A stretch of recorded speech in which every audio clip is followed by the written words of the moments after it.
Alors bonjour, Émilie Pirdas, artiste confinée. Je vis actuellement dans une micro-société avec mon fils. J'ai la chance d'avoir une terrasse où je peux manger au soleil, contrairement à d'autres qui doivent vivre dans des conditions beaucoup plus difficiles. Je n'ai pas à me plaindre. Je vis ce confinement entre angoisse et bonheur. L'angoisse de ce virus, l'angoisse de savoir que j'ai des personnes autour de moi qui sont fragiles aussi et qui pourraient le contracter, mais aussi le bonheur de me retrouver avec mon fils autrement. Je lui donne des cours d'anglais car je suis d'origine anglaise. Je me balade avec lui en trottinette dans les petites ruelles de Nice Nord, nous nous perdons. Et, euh, et, et je me fais des réflexions sur la vie. Je me rends compte que nous sommes dans une course effrénée tout le temps, même en tant qu'artiste, et que parfois nous nous oublions. Et le confinement nous aide à nous poser, à réfléchir, à écouter le bruit des oiseaux plutôt que des voitures qui parcourent la ville.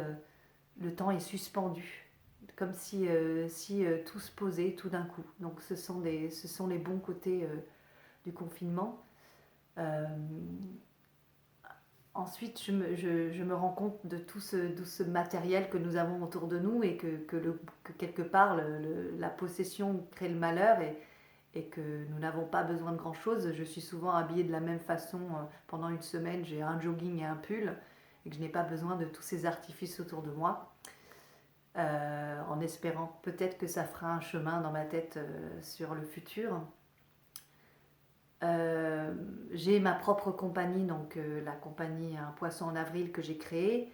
Et là, j'ai quelques contrats, un seul en scène et un jeune public qui se sont annulés.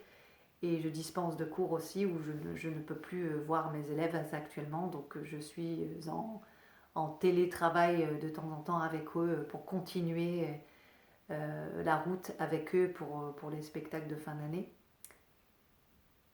J'ai été un jour, un jour j'ai posté une vidéo, donc le quatrième jour de confinement, avec ce masque de comédien, juste pour le fun. Et j'ai remarqué que les gens likaient, trouvaient ça très drôle. Donc je me suis lancé un défi et je me suis dit, tiens, si je faisais une vidéo tous les jours avec un masque différent.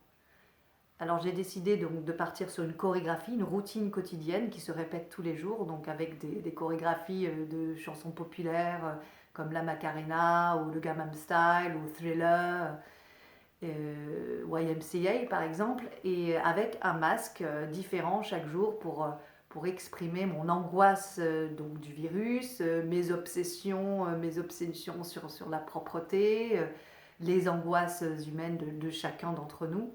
Donc je prends des masques différents, donc ça peut passer du masque de comédia à un masque de clown, un masque pour un spectacle jeune public, un casque de moto, des lunettes de ski, une éponge, un abat-jour aussi.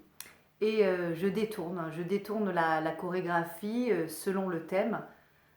Pourquoi je fais ces vidéos? Donc pour me faire du bien, pour te faire du bien, pour lui faire du bien, nous, vous, il, lui faire du bien.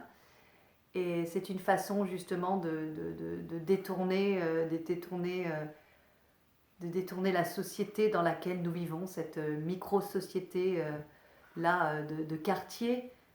C'est frappant le soir à 20 h lorsque j'entends les applaudissements. C'est fascinant de se rendre compte que nous vivons tous ensemble dans la même société. Et à 20 h, tout le monde est là, aux fenêtres, pour applaudir justement le personnel hospitalier qui lutte justement contre le virus.